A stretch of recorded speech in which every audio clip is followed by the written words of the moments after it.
महाराज की जय। सद्गुरु श्री पालपाड़ गुरु महाराज की जय। गुरुदेव दत्त। సద్గురు శ్రీ సాయినాథ్ యొక్క సన్నిధానంలో ఆచార్య ఎక్లా భరద్వాజ మాస్టర్ గారి యొక్క ఆశీస్సులతో ఈరోజు నాయుడుపేటలో పాలపాట గురుగారి యొక్క జీవిత విధానం గురించి మనం వివరించుకోవడానికి ప్రయత్నం చేస్తున్నాం. గత వారం ఈ పాలపాట గారి యొక్క జీవిత విధానము లేకపోతే ఆయన ఆంతర్యము తెలుసుకోవాలని భరద్వాజ మాస్టర్ గారు ఎంతో పరిశోధించారు. ఆ పరిశోధనలో పాలపాడు గురువు గారితో సన్నిహితుల్లో అడిగితే పాలపాడు గురువు ఆయన మంత్రం చెప్పాడా, తంత్రం చెప్పాడా, నేను ఉపదేశం చెప్పాడా అంటే అది ఏమో తెలియదండి. అక్కడికి వస్తాము, అక్కడ కూర్చుంటాము, మన ప్రశాంతంగా ఉంటుంది, మాకైతే కష్టమో నష్టమో వస్తుంది అని చెప్పుకుంటాం అంతవరకు. అంతేగాని లోతుగా మేము పరిచయించే జ్ఞానం మాకు లేదు. వాళ్ళు ఇంకా అనుభవాలు చెప్పాలంటే అనుభవాలు ఏమేమి చెప్పగలవండి అని దాటేసేసారు.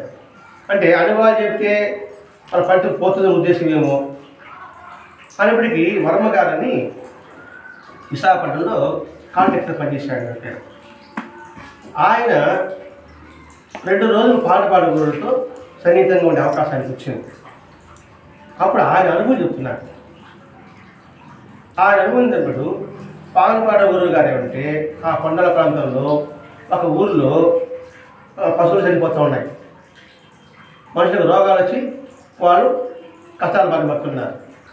అప్పుడు బాబుగారు చెప్పుకున్నారు, బాబుగారు ఈ విధంగా ఉంటే బాబుగారు ప్రయాణం అవుతారు. ఇంకా ఏదొచ్చినా బాబుగారు చెప్పుకుంటారు. వెంటనే అక్కడికి కావాల్సిన పూజా కార్యక్రమాలు, ఆ చేసిన భోజన పదార్థాలకి కాయగూరలు, పప్పు, బియ్యం అంతా కూడా పాలపాడ గురువు గారి నుంచి తీసుకుంటాడు.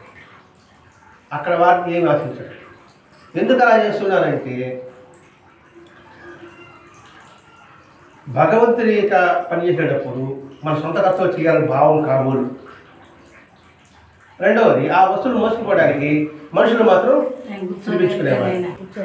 అలాగని ఆ ప్రయాణంలో ఈ వర్మ గారు వాళ్ళతో ప్రయాణ అవకాశం కలిగింది.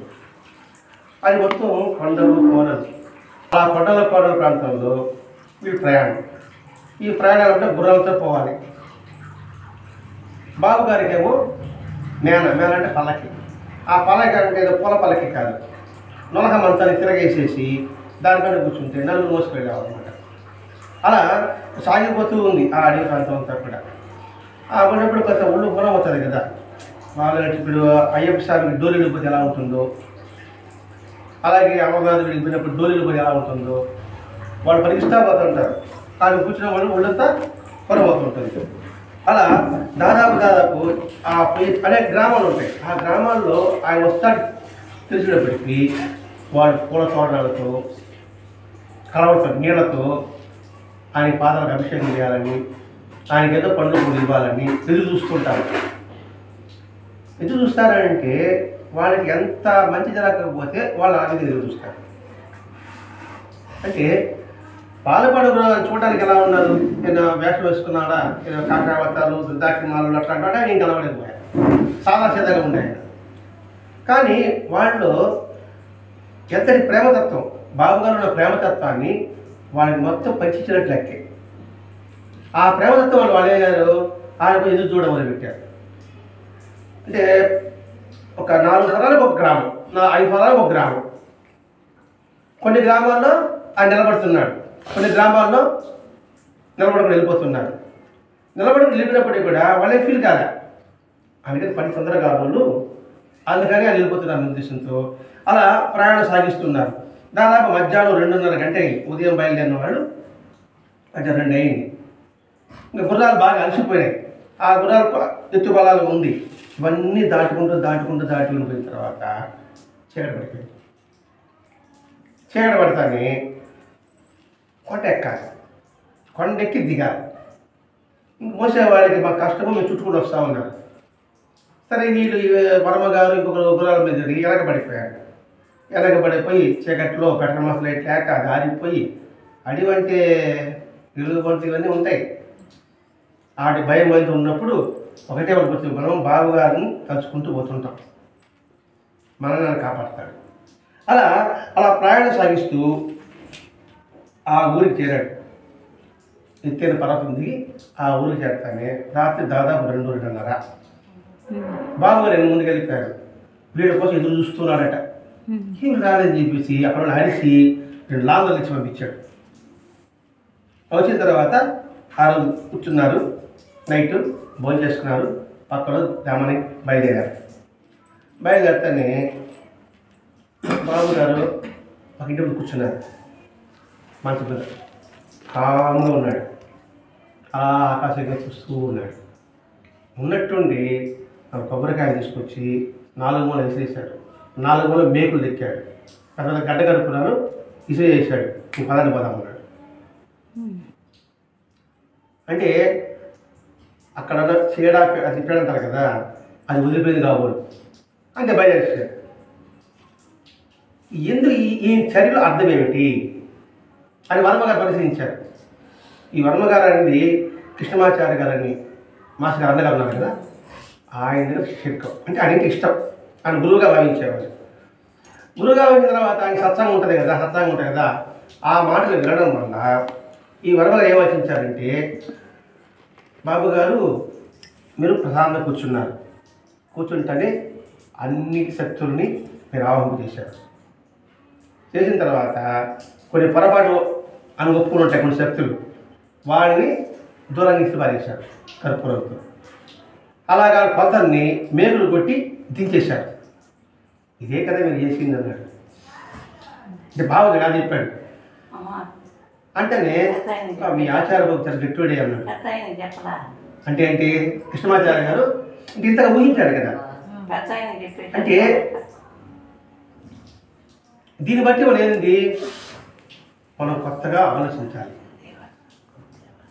కొత్తగా ప్రయత్నించాలి, నూతన అనుగుణంగా జీవించాలి. అంటే ప్రతి ఒక్కటి ఆలోచన కావాలి, ప్రారంభించాలి, కొత్తగా జీవితం సాగించాలి. మనం చూసాము మాట్లాడినాము కాదు. ఇప్పుడు ఆయన చూశాడు, అంతా గ్రహించాడా లేదా?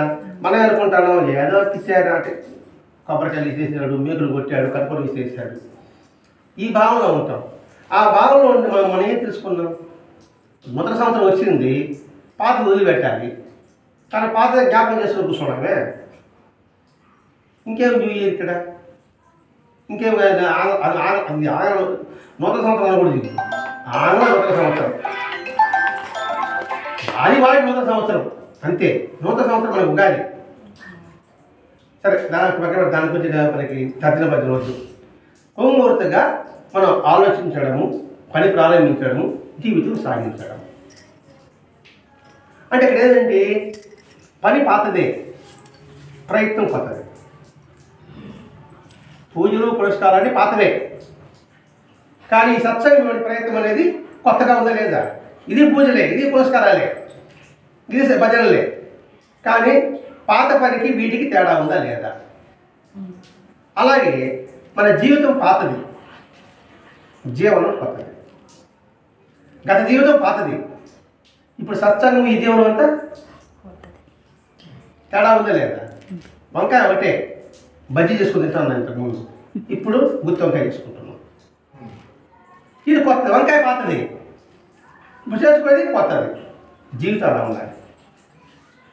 ఇప్పుడు అంతగా గమనించాడంటే ఏది గమనించాడు? వాస్తవం తెలుసుకోవాలంటే జిజ్ఞాస ఉంది కాబట్టి, ఓహో మీరు ఈ విధంగా చేశారు కాబట్టి ఇదే కదా దాని భావము అని చెప్పాడు. ఇక ప్రతి ఒక్కటి మనం ఆలోచించుకోవడానికి ప్రయత్నం చేయాలి. అంతే.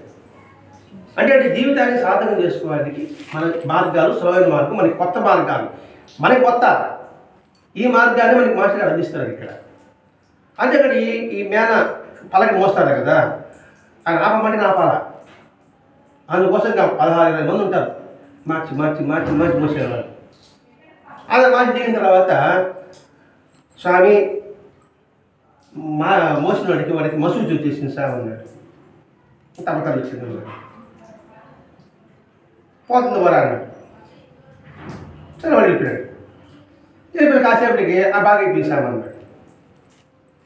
అప్పుడు ఈ వరమ గారు ఏంటి ఇంత బాగా అయిపోయింది అన్నాడు. ఎట్లా అంటే ఆయన చెప్తాడు, మోపించుకోవడం సులభం కాదు ఆయన, బాగా అయిపోతున్నాడు, ఈయనకి వచ్చి అలసట కావాలి పాలపాటి గురువు గారికి. మీకెందుకు సార్ అలసట, బ్రహ్మాండంగా మోసుకొచ్చారు కదా, వాళ్ళకి అలసట ఉండాలని పరమ గారు. అంతేగా, మోసే వాళ్ళకి బాధ, కూర్చోవాడికి ఏం బాధ ఉంటుందే, మీరే తప్ప తలకి ఒళ్ళు పంటున్నారు మీరే అన్నారు. వాళ్ళ బాధ నేను తీసుకుపోతే వాళ్ళు మొయ్యగలరు అన్నాడు. అందువల్ల మొయ్యిపించుకోవడం అనేది అంత అసమ్మతి కాదు. అందుకే ఎవరిసే ఉచితంగా తీసుకోకూడదు అప్పుడు ఉద్దేశం అదండి.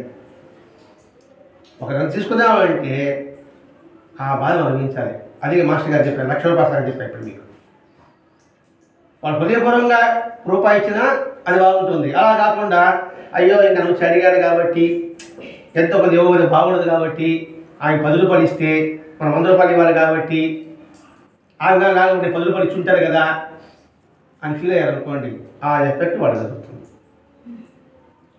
అట్లే మహాత్ములు పడ్డ కష్టాలకే అంటే భక్తుల యొక్క బాధ తీసుకుంటారు. ఇది బాబా చదివి వస్తుంది. నార్వేకర్ ఎవరికో మన నాన్నకి ఏదో జబ్బులు వస్తే 5 రూపాయలు ఇస్తే ఆ జబ్బు తగ్గిపోవడం, బాగా జ్వరం రావడం. అందుకే కొంత బ్రాహ్మణుడు దానం తీసుకోరు, కొంతమంది తీసుకుంటారు. తీసుకుంటే గమనించకూడదు, దాని దగ్గర జపం చేయాలి. ఇప్పుడు నేను దానం తీసుకున్నాను అనుకోండి, ఆ దానం అంటే ఈ పాపాన్ని తీసుకుంటాను కదా, ఆ పాపం వాళ్ళు నేనేం చేయాలి, మీరేం చేయలేదు కదా, నేను జపం చేయాలి. అంటే రోజు నేను 1000 జపం చేస్తాను అనుకోండి, మామూలుగా తీసుకుంటే 10,000 జపం చేయాలి. అదే మన భవిష్యత్తులోకి వస్తే వాసుదేవ శాస్త్రాచార్య నా తమ్ముడు దానం ఇస్తే బాగా ఆయన తీసుకోడు, తమ్ముడు తీసుకుంటాడు, తమ్ముడు బాధపడతాడు. ఇట్లా బాధపడేవాడు ఎందుకు చేసేవారంటే ఇది కారణం. ఇలా ప్రతి ఒక్క విషయంలో కూడా బాధపడే విషయంలో ఈ వర్మ గారు క్షుణ్ణంగా చెప్పేవాడు, గమనించేవాడు. అందుకని నిరంతరము గమనించడం అది మనం అలవాటు చేసుకుంటారు కాదు. అది ఏ విషయంలో సార్, అది భగవతత్వమా లేకపోతే మన లౌకికమా, ఏదైనా నువ్వు క్షుణ్ణంగా పరిశీలించు. క్షుణ్ణంగా పరిచినప్పుడు అప్పుడు వాస్తవం ఏదో మనకు అర్థమవుతుంది. ఇప్పుడు తెలిసి చేయడానికి తెలియకుండా చేయడానికి చాలా తేడా ఉంటుంది. పాల్పడుకో నలతగా ఉన్నాడు, అప్పుడు ఈ వరవ గారు అంటున్నారు మీరు ఎందుకు నలతగా నాకు చూసి అంటాడు. ఎందుకంటే సత్సంగం ఉన్నాడు కదా, కృష్ణమాచార్య కదా, తను తెలుస్తుంది కదా మహాత్ములు ఎందుకు బాధ తీసుకుంటారు అనేసి. మనం కూడా చాలా సినిమాలు చూస్తుంటాం, భక్తుల మీద కొడదమ్మలు పడతా ఉంటే దేవుడి వాసన పడ్డట్టుగా చూస్తాం కదా. అంటే బాబాకి అదే మామూలు సినిమాలు చూస్తున్నాం కదా. అంటే ఏంటి, భక్తుడి బాధలు భగవంతుడు తీసుకుంటారు. భగవంతుడు గొప్పవాడా, భక్తుడు గొప్పవాడా? భక్తుడే గొప్పవాడు. ఆ భక్తుడు ఎటువంటి భక్తుడు? త్రికశుద్ధిగా ఉండేవాడు భక్తుడు. అన్నమైన వెంకటేశ్వర మేలేదా, గోపన్న చెరసాల్లో ఉంటే రామలక్ష్మి వెళ్ళి తాళీసాకి డబ్బులు కట్టేటప్పుడు ఎవరయ్యా మీరు అడిగితే ఏం చెప్తారు వాళ్ళు? మేము ఆ రామదాస్ యొక్క బంటులు అంటే ఏమిటి, ఆ గోపాలకి వాళ్ళ బంటులు అంటే సేవకుడు. భక్తుడికి సేవకులు అయ్యారా లేదా? తిన్నాడు అంటే తెలుసా, భక్త కన్నప్ప. భక్త కన్న పేరు తిన్నడు ఏ విధంగా శివుడు పూజించాడు? తిన్నడు కన్నప్ప అయ్యాడు. మామూలుగా వాళ్ళు తినే మాంసం పెట్టాడు అనుకోండి, భక్తిపూర్వకంగా పెట్టాడు, మామూలుగా పెట్టాడా? ఆయన పెట్టాడు ఏమో పెట్టేది మాంసం నైవేద్యమా అంటారు. కన్న పెట్ట మన ఎందుకు పెట్టకూడదండి అని అంటారు. ఏ భావంతో పెట్టామో చూసుకోవాలి. తిన్నాడు కన్నప్ప అయినాడు.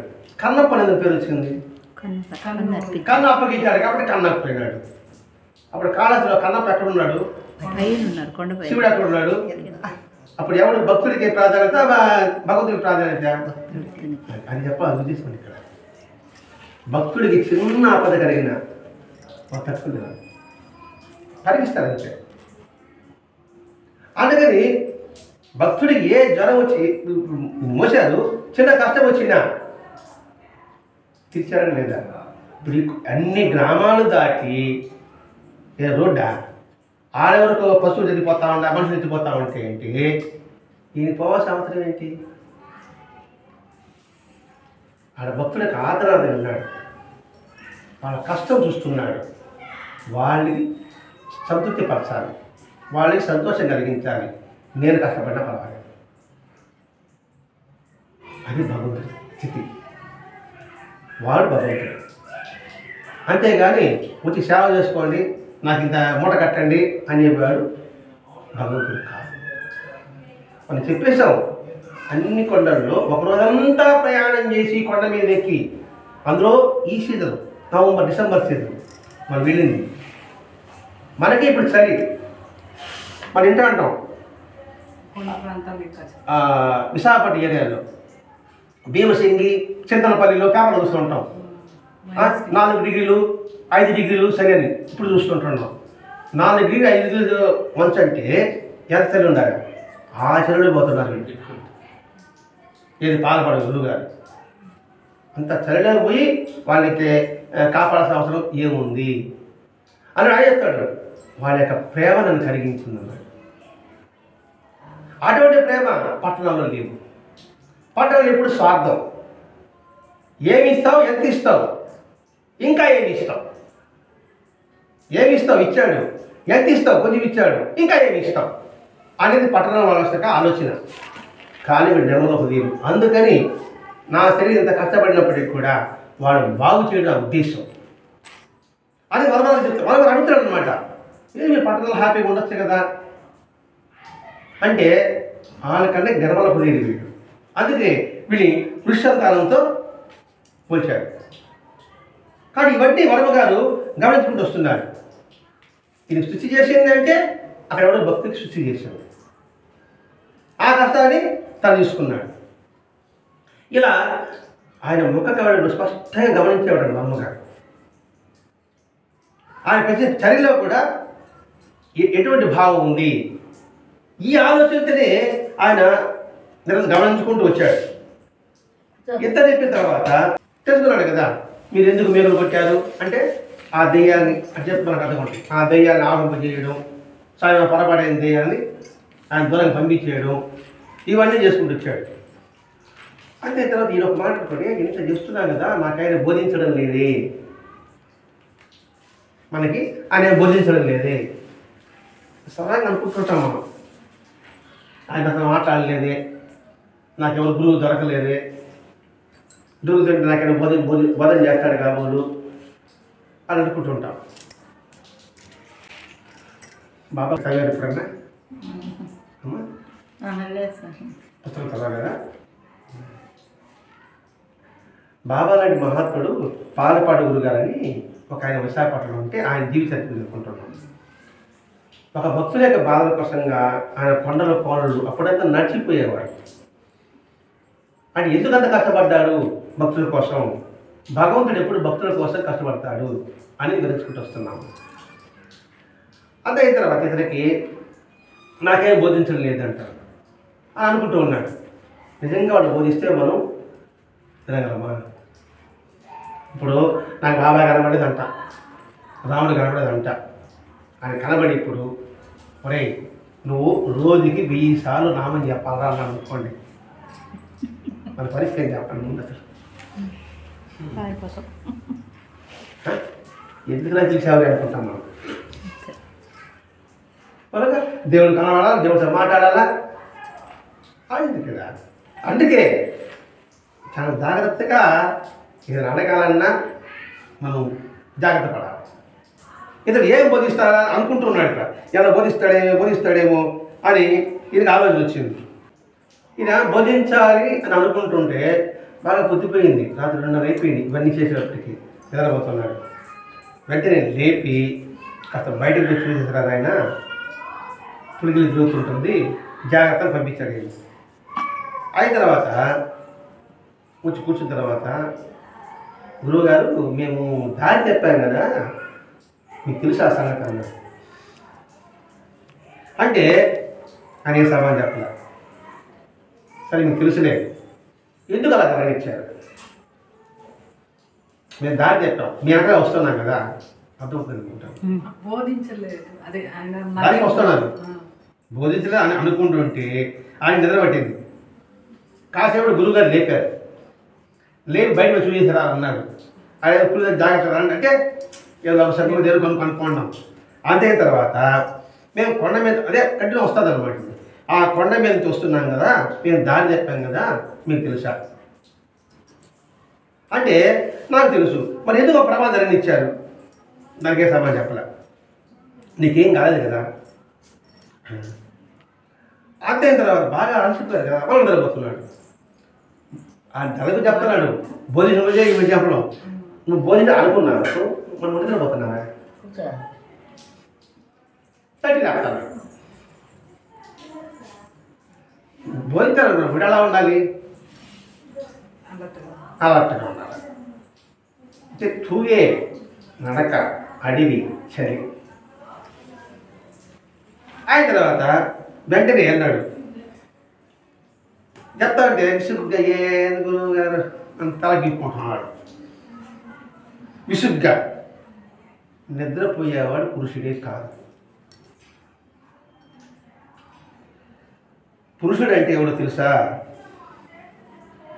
పురుషుడు అంటే ఏదో మగవాడు అనుకుంటున్నాం. పురుషుడు అంటే మానవత్వం కలిగిన వాడు మానవుడు. స్త్రీ పురుష భేదం ఉండదు. బోధించలేదా అని మనసు అనుకున్నాం.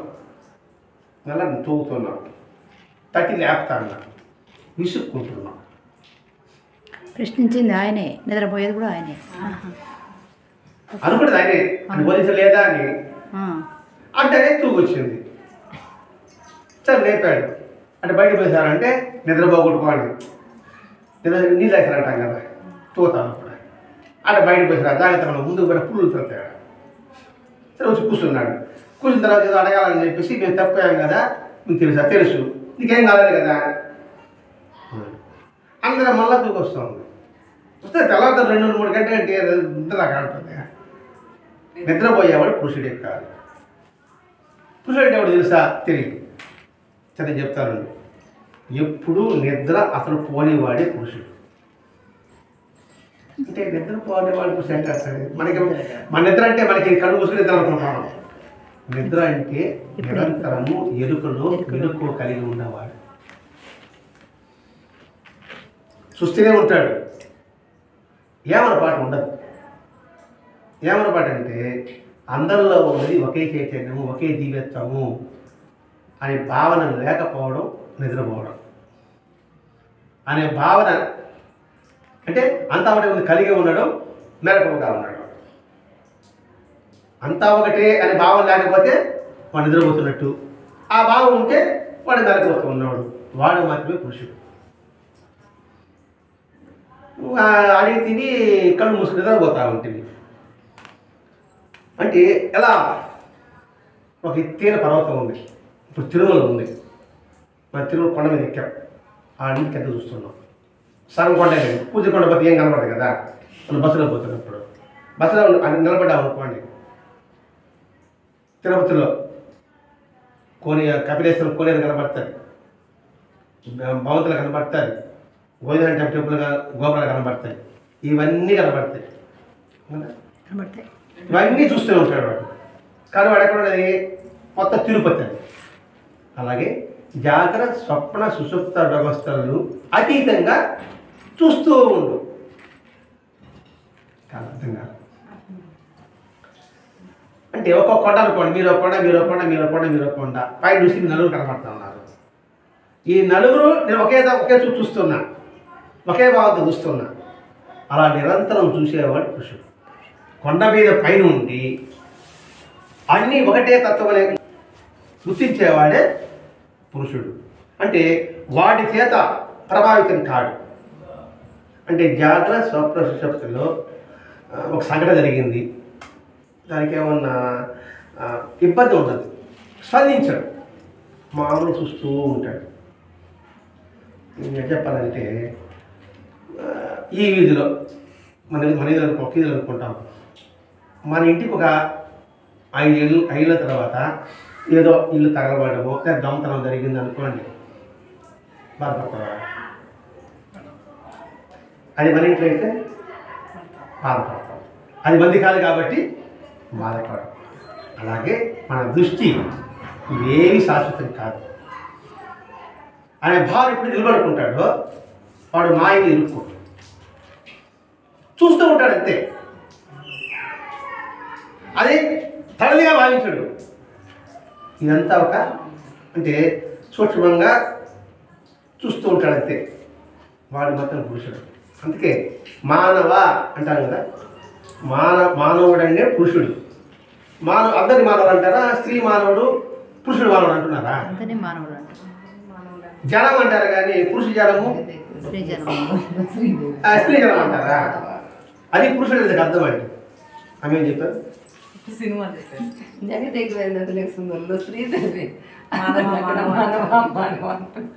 అంటే ఆలోచించి జనం అంటారు, గుంపు అంటారు, స్త్రీ పురుషుడు దాని చెప్పరు. అందుకని పురుషుడు అంటే. అందుకే మానవ అంటే మాయ, మాకి మా, నాకి లేకుండా, వా అంటే వర్తించడం, జీవించడం. మానవ అంటే మాయలో తిరుక్కోకుండా ఉండేవాడు మానవుడు. మా అంటే మాయ, నా అంటే లేకుండా ఉండడం, వా అంటే వర్తించడం. మానవ మాయలో లేకుండా వర్తించడం అంటే జీవించడం అనుకున్నాం. అంటే మాయకు అంటుకోకుండా ఉండడం, వాటిని మానవుడు అంటారు. వాడిని పురుషుడు అంటారు. ఆ మాయలు ఇరుక్కునేవాడు నిద్రపోతున్నట్టు లెక్క. మనంతా మాయలు ఇరుక్కున్నాను. నేను నాది, నువ్వు నీది. అదే మాయ అంటే. నేను నాది. అసలు నేనేమో అసలు నేను ఎక్కడికి వచ్చాను? ఎప్పుడు నేను 5 సంవత్సరాలు పుట్టినప్పుడు నేనే. శరీరం మార్పు వచ్చింది కదా. మళ్ళీ ఇప్పుడు 5 సంవత్సరాల ఫోటో, 10 సంవత్సరాల ఫోటో, 50 ఫోటో పెట్టాను అనుకోండి. విట్టున్నాం మొత్తం ఒకటి ఎట్లా అంటే రూపాలు మారింది, నేను అది మారలా. అది గుర్తుపెట్టుకోవాలి. అందుకని ఆ మాయలో తగులుకుండేవాడు మానవుడు. ఆ స్థితిలో చూడమని బాబాయ్ చెప్పాడు. ఇవన్నీ మనకు చేత కాదు కాబట్టి నువ్వు చూయంతా కలిసి నేనురా, ఈ దృష్టిలో ఉండు. అల్లా మాలిక్ అది గుర్తుపెట్టుకో, సబకా మాలిక్ ఏ అది నిరంతరం స్మరించు అని సులభంగా చేసుకుంటూ వచ్చాడు. వెంటనే ఏమన్నాడు? గురువు గారికి నిద్రపోరా అని. నిద్రపోయి పురుషుడు కాదు అన్నాడు కదా, నిద్రపోరా అంటే ఆయన అంటున్నాడు, నీ దాకేందుకు నేను ఒక సన్యాసిని కూడా చూడలే, నిద్రపోని వాడిని. నిద్రపోయే మనిషి కాదు, పడుకునే గుర్రము కాదు. నేను నిద్రపోయి 40 ఏళ్ళు దాడి మీద నువ్వు నమ్ముతావా అంటే ఇప్పుడు 70 సంవత్సరాలుగా ఉన్నాడు ఆయన మనిషి. నేను నిద్రపోయి 40 ఏళ్ళు అంటే నువ్వు నమ్ముతావా అంటే 40 సంవత్సరాలని ఎలా ఉన్నాడు? మనం కన్ను మీద రెప్పబడితే నిద్ర అనుకుంటున్నాం. అదే మన బాహ్యంగా చూసేది. కన్ను మీద రెప్పబడినా వాళ్ళు తుర్యావస్థలో ఉంటారు. వాళ్ళు అంటే అంతా గమనిస్తూనే ఉంటారు. లేకపోతే ఎక్కడో జరిగే సంగతి వాళ్ళకి ఎలా తెలుస్తుంది? ఎలా కళ్ళక్కడ చూసినట్టు ఎలా చెప్తుంటారు వాళ్ళు? అంటే ఈ 40 ఏళ్ళు తమ ప్రభావం వల్ల నిరంతరం ఎదురులో కలిగి ఉన్నారు. అంటే ఎక్కడో ఒక బాధ వీరికి ఎలా తెలుస్తుంది? నిద్రపో తెలుస్తుందా? మనం గాఢ నిద్రపోయాం అనుకోండి, అక్కడ శబ్దమైన మనకి వస్తుందా? మన గురించి కత్తి పెట్టామని తెలుస్తుందా? మరి వాళ్ళకి తెలుస్తుంది. కారణం ఏంటి? వాళ్ళు మత్తులో లేదు. అంటే నిరంతరము వాళ్ళు ఎరుకలోనే ఉన్నారు.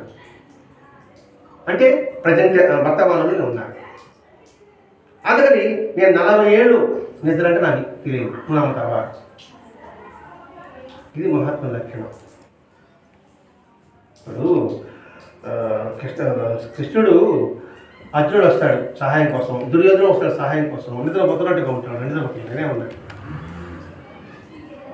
నిద్రపోతున్నట్టు అంటే కదా అది చెప్తాను. ఇక్కడ నిద్రపోయేవాడు మనిషి కాదు, పడుకునే గుర్రమే కాదు. గుర్రం పడుకున్నట్టే అది ఏమంటారు? అది కొడతాం.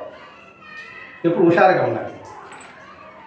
నన్ను మీరు యవ్వనంలో చూసి ఉండవలసింది. వంట పాత్రలు సామాన్లు అన్నీ ఈపి మీద కట్టుకొని కొండ మీద ఎక్కేవాడట. ఒక్కడే. ఇది ధ్యానం చేసుకోవడం కోసంగా. ఇక్కడ మనం గుర్తుపెట్టుకోవాల్సిందంటే పురుషుడు అంటే ఎవరు? అందరికి మానవుడు. పురుషుడు అంటే స్త్రీ పురుష లింగ భేదం కాదు. పురుషుడు అంటే మానవుడు. ఇక్కడ మానవుడు అంటే మాయలో లేకుండా జీవించేవాడు మానవుడు. వాడు ఎలా ఉండాలి? కొండ మీద నుంచి కిందంతా చూసినట్టుగా ఈ ప్రపంచం అంతా చూస్తూ కూడా అందులో మమేకం కాకుండా ఉండటం. నేను 40 ఏళ్ళు నిద్రపోలేదంటే నేను 40 ఏళ్ళు కూడా ఆ నిరంతరం ఎరుగుతో ఉన్నవాడు. మరి ఈయన చిన్నప్పటి నుంచి కూడా ఈ కొండను ఎక్కాలంటే ఎక్కడి వెళ్తే ఇంకా ముందు వెనక ఆలోచించే పనే లేదు. ఈయన కొండ మీద పోతుంటే కింద వాళ్ళకి ఇది ఒక పెట్టమాసుడు పోతున్నట్టుగా కనిపించిందట. ఎవరు పాలు పడకూడదు అంటే ఆయనకి శరీర కాదు ఎలా ఉంది? దివ్యమైన కాంతి విసిపోతుంటాయి. మహాత్ములు ఎందుకు వాళ్ళ ముఖంలో అటువంటి వర్చస్సు కనబడుతుందంటే వారు నిరంతరము ఆత్మానందంలో ఉంటారు కాబట్టి. మన సినిమా చూస్తాడు, దేవుడికి చేసేప్పుడు బాగా విలువ వచ్చినట్టుగా చూపిస్తుంటాడు. అంటే ఏంటి? వాళ్ళు ఆ వెలుగు ఎక్కడికి వచ్చింది? లోపల ఉన్న వెలుగు బయట ప్రకటన అవుతుంది అంతే. అంటే మనసు ఎప్పుడైతే ప్రశాంతంగా ఉంచుకుంటాడో, ఎవడైతే సంతృప్తిగా ఉంటాడో వాడి యొక్క తేజస్సు అపరిమితంగా ఉంటుంది. ఇప్పుడు రమణ మహర్షి ముఖం ఎలా ఉంటుంది? రామరెడ్డి మహర్షి ముఖం ఎలా ఉంది? బాబా ముఖం ఎలా ఉంటుంది? వెంకటేశ్వర ముఖం ఎలా ఉంటుంది? ఎందుకు చూడాలనిపిస్తుంది? వాళ్ళు ఏముంది వెంకటేశ్వరరావు మనకి ఎక్కడ పడేది? పక్క బట్టల ఎక్కడో కళ్ళు లోపల పోయినట్టుగా ఉంటుంది. మరి ఆయనే చూడేది కనిపిస్తుంటుంది. అది కొండ మీద పోతా ఉంటాయంటే ఒక పెట్రోమాస్ లైట్ లాగా కనిపించింది కదా. మీరు చెప్పిన యోగ స్థితి నిద్ర జయించే స్థితి నాకు ఎప్పుడైనా వస్తుందా? మీరు చెప్పారు యోగ స్థితి అన్నారు, నాకు వస్తుందా అని వర్మ గారు అడిగారు. వస్తుంది, కానీ వాళ్ళు చెప్పినట్టు చేయాలి కదా. పద్ధతిని మనం చెప్పిన యమనియమాలు అభ్యసించాలి. యమనియం అభ్యసించకూడదని మనం ధ్యానంలో వెళ్ళిపోతాం.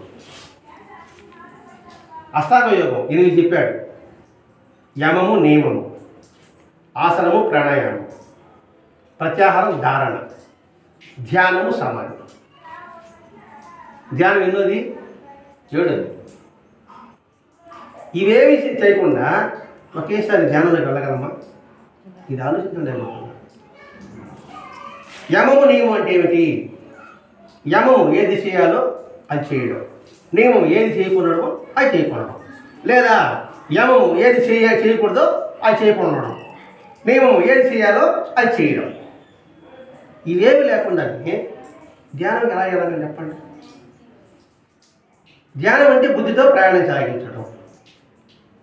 ఒకటే గుర్తండి, నేను గదిలో కూర్చొని 1 గంట సేపు ధ్యానం చేశాను అంటే పక్కన సూది పడ్డ నాకు వినపడకుండా ఉందా? సూది పడి ఆ శబ్దం సైలెంట్గా ఉంటే ఎక్కువ వినిపిస్తాయి. సైలెంట్గా ఉంటే ఎక్కువ వినిపిస్తాయి ఇంకా సౌండ్లు. అప్పుడు ఏం ధ్యానం చేసినట్టు? మరి ఆ సౌండ్ నాకు వినపడకుండా ఏం చేయాలి? సౌండ్ ఉంటుంది, నా ధ్యాస అంతా లక్ష్యం వైపు ఉండాలి. లక్ష్యం ఏమైనప్పుడు బయట ఎంత గలాటైనా ఎవరు మాట విన్నా మనసు ఎక్కదు. దానికి ఉదాహరణ ఎలా చెప్పాలంటే, మనం చెన్నై రైల్వే స్టేషన్కి వెళ్ళాం. నాయుడుపేట జనం తక్కువ కాబట్టి సరే ఎయిర్పోర్ట్కి వెళ్తాం. ఎయిర్పోర్ట్ అయితే మనకి అది మన పిల్లలు అమెరికాలో లండన్లో ఉంటారు కదా. ఎయిర్పోర్ట్కి వెళ్ళాం, అనౌన్స్మెంట్ చేసిన ప్లేన్ ఆగినారు. మన పిల్లవాడు వస్తామని అంటుంటారు. ఎంతమంది జనం తిరుగుతూ ఉంటారు. వాళ్ళని మీకు కనబడతారా? మీ ఊరోడే వాడు వస్తూ ఉంటాడు. వాడు మీ కళ్ళు చూసినట్టుగా ఉంటాడు, వాడిని చూసినట్టుగా ఉంటాడు. కానీ మీ దృష్టి ఎక్కడ ఉంది? పిల్లవాడి మీదే ఉంది. అది ధ్యానం అంటే మన పిల్లవాడు, మన ఇష్టపడేవాడు, వాడి దృష్టి ఉంది.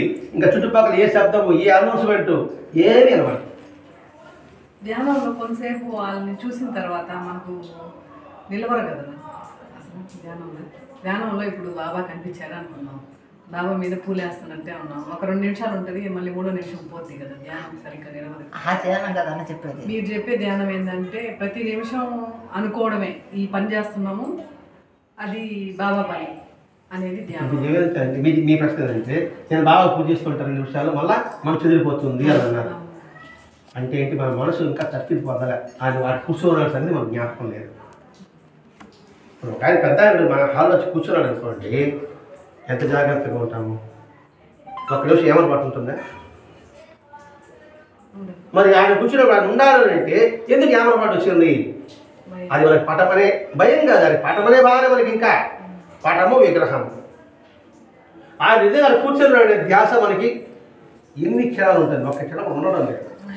అందుకని నిత్య పారాయణ చెప్పాడు, అందుకని నేను సత్యం చెప్తున్నాడు. అందుకే పటంలో కూడా నేను బాబా నిరూపణ చేయడు. చదువుతున్నాం, ఆయన ఉన్నాడు అంటే మన పరిసరాలు మనం ఎలా మార్చుకుంటాం, మన మాట తీరు ఎలా ఉంటుంది, ఇతరుల పట్ల మన ప్రవర్తన ఎలా ఉంటుంది. మనం చూస్తున్నాడా ఆయన చెప్పాడు, జుగుప్సుకెళ్తున్న పోటీవంతులు కిచిలాట మాటే దేవుడు కాపాడుతాడు, అలా పోటీలు వేసుకుంటే నా మనసు బాధ కలుగుతుందని చెప్పాడు కదా. మరి మన ఇంట్లో పోటీగా గొడవలు ఎందుకు తీసుకుంటున్నాం? అనవసరంగా అవసరం పడ్డాడు, అనవసరంగా అంటే అది నిలవడం కోసమే ఈ ప్రయత్నం అంతా. అది మాకు చెప్పింది మాటది, యమనియమను సాధించకుండానే వస్తుంది అందరికీ. యమనియమను సాధించిన తర్వాతనే అది కూడా గురువు యొక్క కటాక్షం వల్లే వస్తుంది. అంతవరకు జన్మలు ఉంటాయి, అంతవరకు జన్మలు ఉంటాయి. అంటే ఒక్కొక్క జన్మలో ఒక్కొక్క జన్మ చేసుకున్నప్పుడు మనము ఇప్పుడు ఈ జన్మలో దీన్ని ఎలా మనం సద్వినియోగం చేసుకోవాలి? ఆత్మజ్ఞానం పొందేంత వరకు జన్మలు ఉంటాయి. ఆత్మజ్ఞానం పొందిన తర్వాత జన్మ రాహిత్యం ఉంటుంది. ఎందుకని చెప్పండి అంటే ఒక్కొక్క ఆలోచన ఒక్కొక్క జన్మకు దారి తీస్తుంది.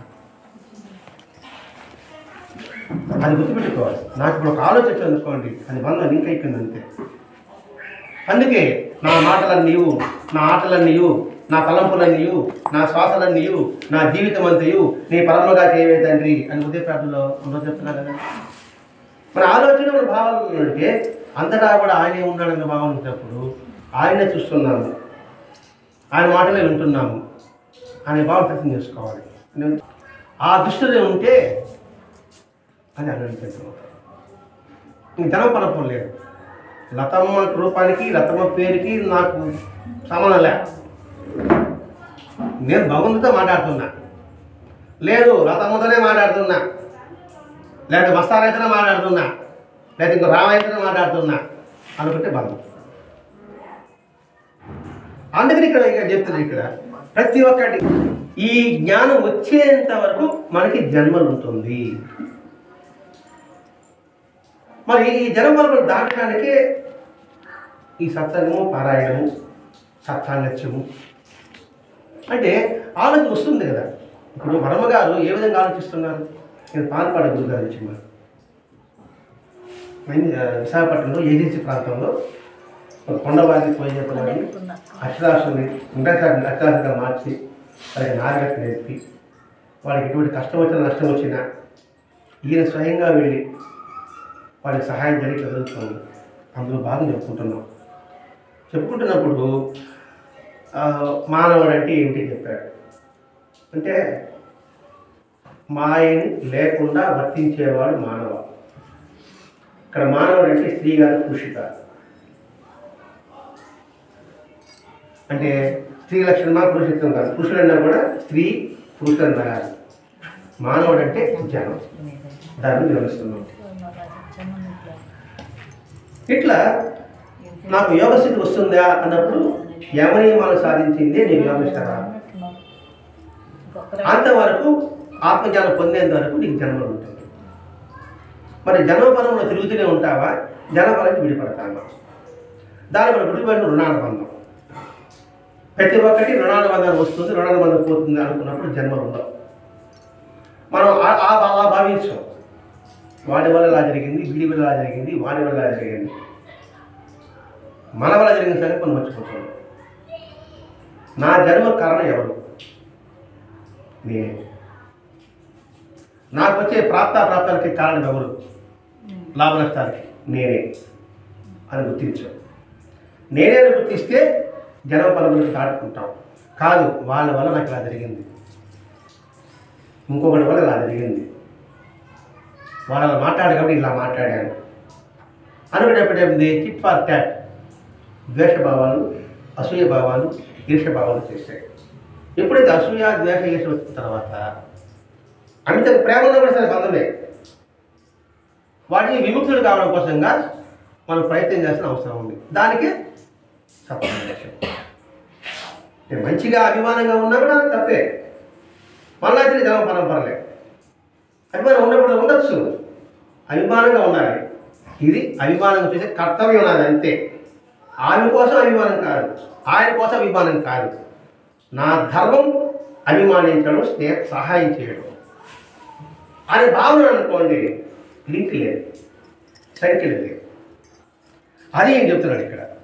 అయితే ఎప్పుడు నాకు ఆ స్థితి కలుగుతుంది అంటే యోగస్థితి. మీకు అదే యోగస్థితి అంటున్నారు, నాకు ఎప్పుడు కలుగుతుంది అన్నప్పుడు చెప్పాడు ఇక్కడ. యమనియమాలు సాధించిందే అది నీకు రాదు. అది సాధించాలన్నా గురువు యొక్క కటాక్షం కావాలి. అంతవరకు జన్మలు ఉంటాయి. మరి గురువు యొక్క కటాక్షం కావాలంటే ఏం చేయాలి? ఆయన చెప్పిన విధానంగా ఆయన మెచ్చిన రీతిలో నా జీవితం సాగించాలి. అప్పుడు గురు కటాక్షం వస్తుంది. ఇప్పుడు నేను పనికి వెళ్తాను, ఇంట్లో బేల్దారి పని అనుకుందాం. నేను పని బదులు కూలి ఇస్తాడు అనుకుంటే పని చేస్తే ఇస్తాడా, పని చేయకపోతే ఇస్తాడా? అంతే. ఆయన కటాక్షం కావాలంటే ఏం చేయాలి? ఇప్పుడు బేదలో నేను చెప్పాను, ఎలక్షన్ పెట్టాను అనుకోండి, మనం చెప్పినట్టు చేస్తే ఇస్తామా? వాడు చెప్పినట్టు ఇస్తాం డబ్బులా ఏమో. అంతే. గురు కటాక్షం కావాలంటే ఏం చేయాలి? ఆయన చెప్పిన రీతిలో మెచ్చిన రీతిలో జీవించాలి. ఏం చెప్పాడు? మీరు తపస్సు చేయబడే ఏం కాదు, సత్యాన్ని ధర్మాన్ని అంటి పెట్టుకో. ఆలస్యంగానే అదే నీకు మెరుగు చేస్తుంది. సత్యము ధర్మం ఇప్పుడు ఆలస్యమే, అసత్యము అధర్మం ఇప్పుడు ఫాస్టే కానీ అనారోగ్యం, పాపం. సరే, అనారోగ్యం అంటే ఫాస్ట్ ఫుడ్ తినడానికి ఇంట్లో తినడానికి తేడా ఉందా లేదా? అది ఇంట్లో చెప్పండి, నా టైం లేదు అని గమగం పోయి గమగం మెచ్చికి పోతావు, తిన్నది తృప్తి ఉండదు, రాదు. కాబట్టి అధర్మ సత్యం ఫాస్టే కానీ అది మనకు నరకం. సత్యము ధర్మము ఆలస్యమే కానీ అది సుఖం. అందుకని రావాలి. గురు కటాక్షం లేదు రాదు నీకు. మరి గురు కటాక్షం కావాలంటే నువ్వేం చేయాలి? ఆలోచించు. ఆయన విషయం చెప్తున్నాడు. ఏం చెప్తారు? ఏం చేయాలి అంటే ఆయన చెప్పిన నియమాలు మనం పాటించాలి. అది అంటే కొత్త నియమాలే చెప్పలేదు వాళ్ళు. ఒకటే అండి, మనిషిగా గౌరవించు. ఫస్ట్ పాయింట్ అది. ఎదుటి వ్యక్తిని మనలాంటి వాడిని గౌరవించు. వాడు తప్పులో ఉండొచ్చు, ఎక్కువలో ఉండొచ్చు, మధ్యస్థలో ఉండొచ్చు కాక. ఎక్కువలో ఉన్నది నాకన్నా కూడా మా వ్యక్తులండి అని ఏదో చేస్తుంటారు వాళ్ళు, లేకపోతే అంత డబ్బులు వాళ్ళు కట్టేస్తుంటారు, డబ్బుల విషయం మాట్లాడతారు. సమానంగా ఉన్నాను కూడా కష్టపడ్డా నేను అంతా మధ్య ఉంటే కదా. తక్కువ అనుకోండి వాడైతే వాడికి ఆశ్చర్యపోతాడు వాడు అలా అంటారు. అలా కాకుండా వాళ్ళు ఎక్కువ బాగా అంత కష్టపడి ఉంటారు వాళ్ళు, దాని స్థాయికి ఆయన ఎదుగుంటారా అని భావించు. సమానంగా ఉన్నారు, నేను కష్టపడ్డాడు కదా, తక్కువ కష్టపడు. తక్కువ ఉన్నవాడు వాడు ఆదరించు. ఈ మూడే నియమాలు పెద్ద అనుకుంటుంది. అలా కాకుండా ఈ మూడు వ్యతిరేకంగా ఉన్నాం. వ్యతిరేకంగా ఉంటే దేవుడు కటాక్షిస్తాడంటే ఆ భావం రావాలంటే మనకి ఎలా? మంచి వాళ్ళ స్నేహం, మంచి పుస్తకాలు చదవాలి. ఇంక రెండే. ఈ సంసారం విషవృక్షానికి రెండే అమృత ఫలాలండి. ఒకటి సద్గంధాలు చదవడం, రెండు సత్సాంగత్యం చేయడం. ఈ రెండింటి ద్వారా ఈ విషవృక్షం అమృతమైపోతుంది. అందుకే చెప్పుకున్నాం, ఇంతకుముందు చెప్పుకున్నాం, ఎప్పుడు కొత్తగా ఆలోచించు, కొత్తగా ప్రారంభించు, కొత్తగా జీవించు. పని పాతది, ప్రయత్నం కొత్తది, జీవితం పాతది, జీవనం కొత్తది. ఈ రెండు అర్థం చేసుకోండి. మన జీవితం పాతది, ఈ సత్సంగం అయిపోయిన తర్వాత జీవనం ఎలాంటి కొత్తగా ఉంది. అలాగే పని పాతదే, పూజలు పురస్కారం పాతదే, కానీ ప్రయత్నం చేస్తున్నాం, కొత్తగా ఉంది. అది దీపం. మనం ఏం వదిలించుకోవాలి, ఏం తొలగించుకోవాలి? పాత తొలగించుకో, గత ముక్కని తొలగించుకో, కొత్తదనే ఆహ్వానించు. నిరాశని తొలగించుకో, పరువెత్తి ఆశని పెంపొందించుకో, మత్తు వదిలించుకో, ఉన్నతమైన శిఖరాన్ని అధిరోహించాలని ప్రయత్నించే. అది ఈ ఆంగ్ల నూతన సంవత్సరంలో నేర్చుకోవాల్సింది. అవన్నీ లేకుండానే నాకు ముక్తి మోక్ష పదాలు వాడేసేటండి, ఏదో పుస్తకం చెప్పినట్టుగా. అసలు ముక్తి మోక్షం అంటే అర్థం తెలుసు అసలు. ఎవరో పెద్ద చెప్పారు, పెద్ద కాలం అనుకుంటున్నాను, అది కోరుకుంటున్నాను. అది పొందాలంటే ఎంత కష్టపడాల్సిందో ఆలోచించడం లే. ఒకటే నా కొట్టుకోడు దేవుడిని దేవుడు ప్రదర్శించాడు, నీకేం కావాలి కోరుకోవాలంట. కోరుకుంటే మీ చెప్పన్నానంట. దేవుడు అడిగాడంట, అదే మీ అడిగానంట. ఇదే బాగా ఆలోచించాడు, ఇది ఇంగ్లీష్ పదం పెట్టుకున్నాడు. ఉరికి తీస్తాడు, ఏమంటారు ఇంగ్లీష్లో, అది వేసి హ్యాంగింగ్ అన్నాడంట. బాగా పెద్ద పెద్ద చాలా హ్యాంగింగ్ అన్నాడు, సరే అన్నాడంట. అదే పక్కన చెప్పండి వాడు గురి తీశారంట. అట్లా మన ముక్తి మోక్షం అంటే అదేమో తెలియదు. ముక్తి మోక్షం కావాలి సార్, నా ముక్తి కావాలి సార్, నాకు మోక్షం కావాలి సార్ అంటాం. ఒకటే అండి, ముక్తి మోక్షం అంటే ఏం లేదండి. ముక్తి అంటే ఆనందం, మోక్షం అంటే సంతృప్తి. ఇది దాని అర్థం. మరి ఆ రెండు కావాలంటే ఏం చేయాలి? అందుకే ప్రతి ఒక్క గురు కటాక్షం ఉంటే తప్ప రావు. అంతవరకు జన్మలు ఉంటాయన్నాడు, అంతవరకు వాళ్ళు ప్రయత్నం చేయాల్సి ఉంది అని చెప్తున్నాడు. మరి నాకెప్పుడు సిద్ధి కలిగింది అంటే ఇది అడగొద్దు. ఆ వరమగారు అడుగుతున్నాడు, నీకే నేను చేయిస్తా అని చేయెత్తి ఆచరిస్తున్నాడు. అంటే భగవంతుడు కృప ఉంటేనే కదా నేను ఆచరిస్తానంటే, అంతా నీ దయ అని చెప్పాడు. అని చెప్తూ ఈ వరమ గారు వాళ్ళ గురువుగారు ఉన్నారు కదా కృష్ణమూర్తి గారు, ఆయనే అనుసరిస్తూ ఉండు అని చెప్పారు. సరే ఈయన ఆ ఊరికి వచ్చాడండి, ఊరికి. ఆ ఊళ్ళో వాళ్ళకి అంతటికి రోగాలు ఉంటే వచ్చేది పూజ చేశాడు. అంతే అయిన తర్వాత అందరూ వచ్చి నమస్కారం పెట్టడం మొదలు పెడుతున్నారు. అన్నప్పుడు మనం ఆ పల్లెటూరులో చూడండి, వాళ్ళ కళ్ళల్లో ప్రేమతత్వం గుర్తుపడుతుందండి, నిజాయితీ ఉంటుంది. పట్టణాలు అలా ఉండదు. అదే చెప్పలేదు, ఉరికే నమస్కారం, మనం నమస్కారం పెడతాం, పక్కన పెట్టాడు నేను పెడతా, పెట్టకు దేవుడు అనుకుంటే ఇంకోటి పెడతాడు, ఇంకోటి నాకేమి ఇస్తామని పెడతాడు. వాళ్ళు అలా ఉండదు. వాళ్ళ హృదయపరం నిర్మలమైన ప్రేమతత్వం ఉంటుంది. ఆయన వీళ్ళకి ఏం చేసి ఉంటాడు, ఏమీ లేదు. పులు వచ్చిన సామే అంటే రాజుబారు అంటాడు, అంతే. పుల్లు ఊళ్ళో వాడు సామే మా ఊరంతా కొత్త చచ్చిపోతాడు సామే అంటారు వచ్చి. రేపటి చావరు అంటాడు, అంతే. అవి చావు, అవి పట్టుకున్నారు వీళ్ళు. పోనీ డబ్బులు తీసుకుంటున్నాడు అంటే ఏం లేదు, ఆయన ఇస్తూ ఉంటాడు. ఏదైనా పూజ చేయాలంటే ఈయన సొంత ఖర్చే. నేను చూడడానికి ఎలా ఉంది, అసలు స్వామిని నమ్ముతారు మహాత్ముడు. ఇంకా నన్ను సూడు పుడేసుకున్నాడు.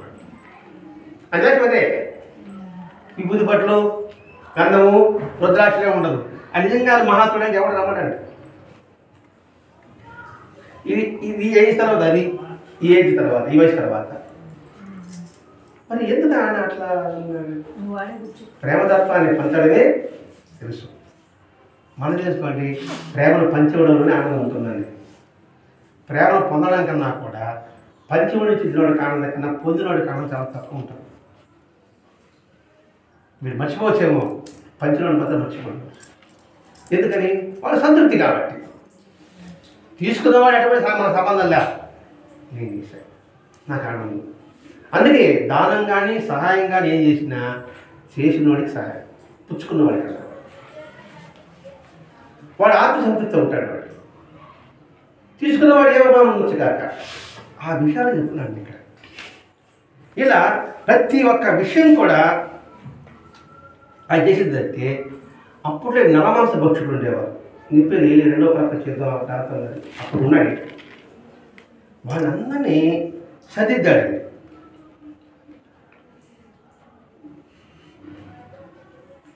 వాళ్ళకి భగవంతుడు నమస్కారం పెట్టడం నేర్పించింది కూడా ఈయనే. ఎవరు పాలపడవు గారు భగవంతుడు ఏమన్నా ఒక దీపం పెడతాడు, అది రాముడు. మీకు ఏ కష్టం వచ్చినా దాన్ని చెప్పుకోండి అంటే గుడి అయితే అదే గుడి. ఆ విధంగా దాదాపు కొన్ని వందలు దేవాలయాలు కట్టారంటారు. మనం దేవాలయాలు కట్టాలనుకుంటున్నాం. ఒక పాక, ఒక దీపం, ఒక రాయి, దీన్ని మొక్కోండి సరిపోతుంది అంతే. వచ్చి పూజలు పురస్కారాలు ఏంటి అని ఏం చెప్పలేదు. మరి ఏమి లేకుండానే మనకి ఇంత ప్రేమ అందిస్తున్నప్పుడు ఆయన పట్ల ఎలా ఉంటారు వీళ్ళు? అలా ఉండేవాడు వీళ్ళు.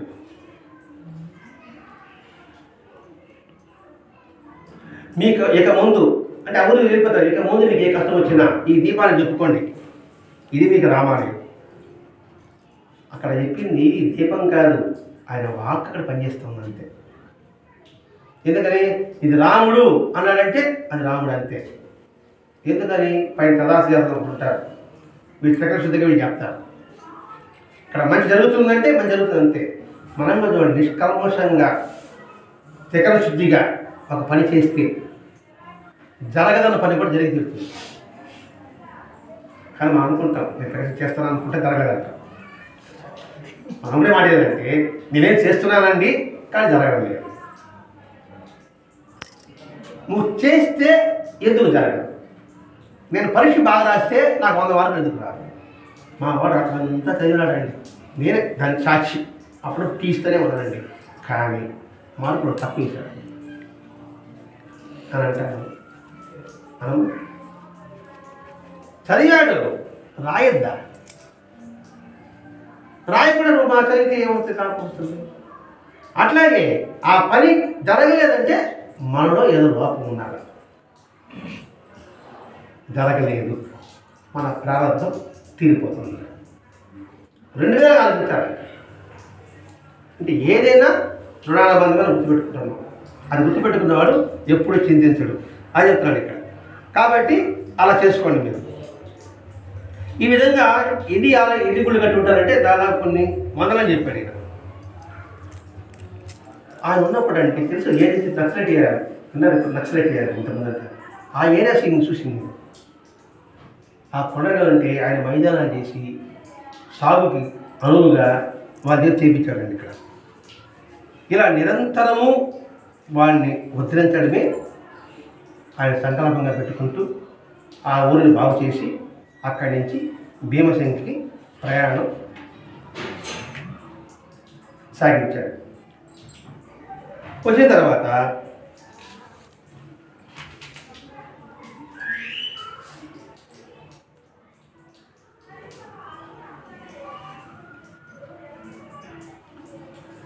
అంతా అయిన తర్వాత వాళ్ళ ఆశ్రమానికి వచ్చేసారు. భీమసింగ్ ఆశ్రమం ఉన్నారండి పాలపాడు గురువు గారు. వచ్చిన తర్వాత పాలపాడు గారు పుల్ల షూరెట్గా పుల్లు దాంట్లో ఉన్నాడు. ఈయన పల్లకిలో పోయాడు. పల్లకి అంటే మంచాన్ని తిరగబెట్టేసేదాన్ని ములక మంచం, దాని మీద పూసేవాడు అనమాట. అవును మోసోడు కదా బాధ ఉండాలి, నీకెందుకు బాధ అన్నాడు. ఈ వరం కదా అడిగాడు. వాళ్ళ కష్టాన్ని నేను తీసుకున్నాను కాబట్టి నాకు బాధ. వాళ్ళైతే ఎలా పోయినప్పుడు మోసేవాడికి అవసరంలే, మోపించుకోవడానికి కూడా అవసరం. వాళ్ళు బాధ తీసుకోకపోతే వాళ్ళకి పోయలేరు. అది చేశాడు ఇక్కడ. అలా నిరంతరం అంటే మనకు విడ్డూరం కనిపిస్తుంది కానీ మోసేవాడి శ్రమ లేకుండా వాడు ఆపాలంటే కూడా ఈయన ఆపాలా అంటే మోయాలంటే ఎంత శ్రమ పడి ఉంటారు, ఆ శ్రమ అంతా ఈయన భరించాడు. కాబట్టి మేనాలకు అంటే పొలంలో పోతే సుఖమైన కాదనైనా మానసికంగా బాధ జాస్తి. ఇక్కడ మానసికంగా అంటే ఇప్పుడు నేను అనుకోండి హృదయపూర్వకంగా ఇచ్చారనుకోండి మీరు ఆనందంగా ఉంటారు. బాధపడుతూ ఎందుకు వచ్చారు అబ్బా అంటే ఇచ్చారనుకోండి మీరు ఆ వస్తువు తీసుకున్నా కూడా ఎందుకో ఒక అనీజీగా ఫీల్ అవుతారు. మీరు గమనించారు, మనకే తెలుస్తుంది ఎందుకు వ్యాపారం వంటికి ఈ విధంగా ఉంది అని అనిపిస్తుంది. ఈ ఉదయం 10 ఫలం అన్నం పెడతాడు, వాడు తింటాం. తిన్న తర్వాత మనకి ఏదో ఒక కష్టంగా అనిపిస్తుంది. వేలగా వచ్చాడు వెళ్ళారు, ఇంక పెట్టకపోతే ఒక రకం పెట్టాలంటారు కావాలి అని పెట్టేవాళ్ళు అంటారు. అలా కూడా వస్తేనే ఏదో మజ్జిగి అవసరం పెట్టినాడు అనుకో, పగిలిందని అనుకోండి తృప్తిగా అనిపిస్తాడు. అంటే ఆ వైబ్రేషన్స్ తగ్గుతుంది అని చెప్పడం అండి ఉద్దేశం. నేను పలకలో మోసానంటే ఆషామాష కాదు, అంటే మానసికంగా అది చాలా బాధ జాస్తి. అంటే ఎదుటివాడు మనసులో బాధపడినా అది మనకు తగులుతుంది. ఇప్పుడు నేను అన్నాను అనుకోండి, మీ మనసు బాధపడ్డారు అనుకోండి, ఆ ఎఫెక్ట్ నా మీద తగులుతుంది. మనం గుర్తించాం కాబట్టి ఎడాపెడగా మాట్లాడేస్తూ ఉంటాం అంతే. కష్టం వచ్చిన తర్వాత కర్మరా అనుకుంటాం. మనం అర్థమైంది, మానసికంగా బాధ చేస్తానని వివరించుకుంటున్నామండి ఇక్కడ.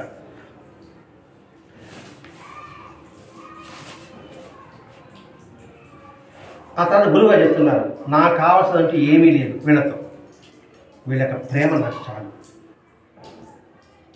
ఎవరు పాల్పడమంటున్నారు అంటే ఏమీ ఆశించకుండా వాళ్ళ యొక్క ప్రేమతత్వాన్ని ఈయన ఆస్వాదించి ఉన్నాడు, ప్రేమను పంపించాడు. అది మీరు ఎందుకు విశాఖపట్నం రావచ్చు కదా, అది హ్యాపీగా మీకు అంటే అప్పుడు సామంటే మినిస్టర్ అందరూ వస్తారు కదండి, ఎంతమంది వచ్చినా మధ్యాహ్నం పోవడం, అది టౌన్కే పోవడం. ఇలా నిరంతరము వాళ్ళ యోగక్షేమాలు చూసుకుంటూ ఉన్నాడు. ఈ వర్మ గారు అంత అయిన తర్వాత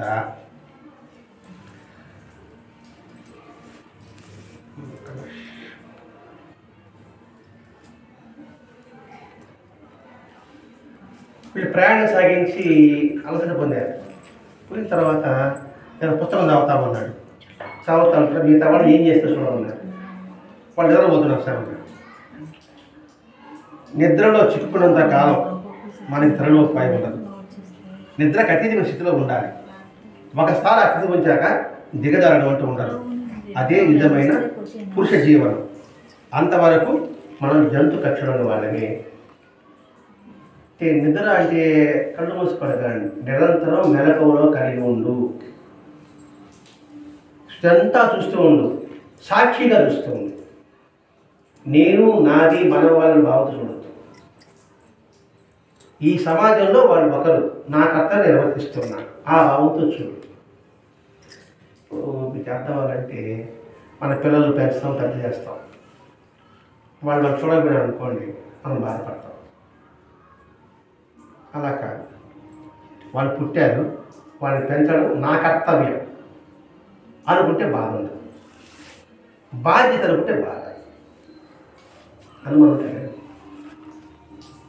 అర్థమైంది లేదు చెప్పండి.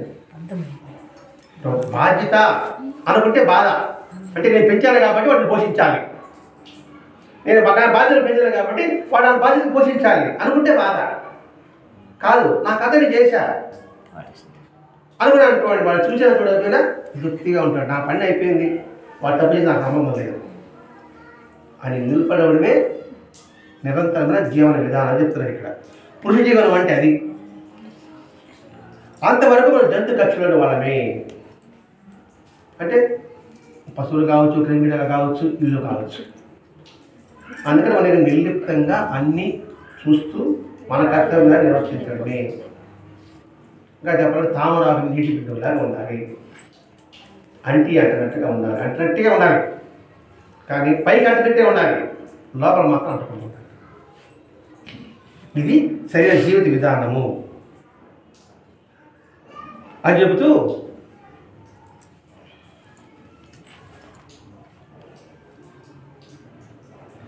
మరి యోగం వచ్చేప్పటికి కూడా మాటలో చెప్పలేదు, అనుభవంగా చెప్పాలి. ఇప్పుడు మీకు నా మనసు ప్రశాంత ఆనందంగా ఉందని అనుకోండి, మాటలు చెప్పండి అని చెప్తారు. సంతోషంగా ఉండటం మాటలు చెప్పలేదు. ఎవరు కూడా అనుభవం కావాల్సింది. పలాసిన భలే ఉందండి, ఎలా బాగుంది అంటామే కానీ ఎంత బాగుంది అంటాం, తను ఇచ్చా నువ్వే చూడ అడిగి వస్తాడు. ఇది కూడా స్వానుభవంతోనే మనం దాన్ని ఆస్వాదించగలం. అది చూస్తున్నాను ఇక్కడ. అలా ప్రతి ఒక్క విషయము క్షుణ్ణంగా పరిశీలించుకొస్తూ ఒకడు వచ్చాడు అట్ల కాడ, అంటే వాడు వంట మనిషి, వాడు వాళ్ళంత నొప్పులేపటికి ఒక కర్ర అట్ల కట్ట అంట కదా, దాన్ని తీసి కట్ట అన్నాడు, తగ్గి నిలిపాడు. దోశ పని వేరే ఒకటి సరే నాకు ఆ మొత్తం నేర్పి అన్నాడు. ఈ వరద మాకంటే అడగకూడదు, అవన్నీ కూడా ఎప్పుడు అడగకూడదు, కావాలనుకోకూడదు. ఎందుకంటే అది వచ్చింది అనుకోండి మన కింద మీద నిలవం, మన చుట్టూ జనం చేస్తారు, నన్ను సాధన కాస్త పోతుంది నాయనా, నువ్వేదో కృష్ణమాచార్య గారి యోగ సాంప్రదాయం ఉన్నా కాబట్టి ఆ విధంగానే ఉండు. అంతేగాని మహత్య కోసంగా, మాయల కోసంగా, నీళ్ళ కోసంగా తప్పించవద్దు. నిష్కలమైన ప్రేమతో నీ కర్తవ్యాన్ని నిర్వర్తించుకుంటూ నీ జీవితం సాగించు. అదే నిజమైన పురుష జీవనం. ఇది చెప్పడం ఉద్దేశం ఏంటి ఇక్కడ? ఆ పాల్పొగని వర్మ గారని ఆయన 2 రోజులు గడిపితే ఈయన యొక్క తత్వం మీద మనకు అర్థమైంది. ఈయన మంత్రము తంత్రం ఏమి చెప్పదు. మనిషి మనిషిగా జీవించు, నీ ధర్మాన్ని కర్తవ్యించు, ఎదుటి వారిని ప్రేమించు, కల్మషం లేకుండా జీవించు. కల్మషం ఉంటే భగవంతుడు తెలుస్తుంది. తిరిగి మానవ జన్మకి వస్తే మాత్రం గ్యారెంటీ మాత్రం ఉంది. కాబట్టి మనం సాధగా చేసుకో అని చెప్పడమే ఈ పాలు పాడే అంతరార్థం. అంటే ఈ పాలమందరికి భరతాది మాస్టర్ గారు వెళ్ళి ఆయన శోధించి పరిశోధించి ఇటువంటి మహాత్ముడు ఒకడు ఉన్నాడు అని తెలియకపోవడం భరతాది మాస్టర్ గారు. ఇది కొన్ని వేల మంది మహాత్ములు దర్శించాడు. మహాత్ములు అనుకునేవాడిని కొందరిని ఫిల్టర్ చేశాడు. ఆ చేసిన వాడిని నేను దర్శించిన మహాత్ములు అంటూ పాల్పాడ గురువు గారు, వెంకటేశ్వర స్వామి, ఆనందమాయి, నందన బాబు గారు ఇట్లాంటి మహాత్మ చరిత్రలను భద్రరాజు రాశారు. పొలగూడ వెంకటేశ్వర అందరూ పిచ్చోడు అన్నారు 1975 వరకు. పిచ్చోడు అన్నవారు ప్రశ్న చెప్పేవాడు కొంతమంది. అంటే సార్ మా బరి పోయింది అంటే అలా బరి ఉంటుంది అంటే మనం ఎంత ప్రశ్న చెప్పాడు అనుకుంటాం కదా. వరదా మాస్టర్ వెళ్ళి 1975లో ఫస్ట్ అదే దర్శించి చూస్తారని ఇది పిచ్చోడు గారు ప్రశ్న చెప్పేవాడు కాదు, సాక్షాత్ మహాత్ముడు. మనం షిరిడి సాయిబాబా చూడలేకపోయాం. అటువంటి అంశ కలిగిన వాడు వెంకటేశ్వర స్వామి. కాబట్టి అందరూ వెళ్ళి దర్శించాలి అని అప్పట్లో చిన్న చిన్న పుస్తకాలు వేసి ప్రతి ఒక్క ఊళ్ళో పంచారు. వెంకటేశ్వరాన్ని దర్శించండి, వెంకటేశ్వరాన్ని దర్శించండి. ఇప్పుడు కదా కొన్ని కోట్ల మంది పోతున్నారు. అంటే ఆయన మహాత్ముడిని చెప్పిన మన మొట్టమొదటి ఆయన ఈయన. అందులో ఈ పాల్గొన చరిత్ర నేను చూపిస్తాను.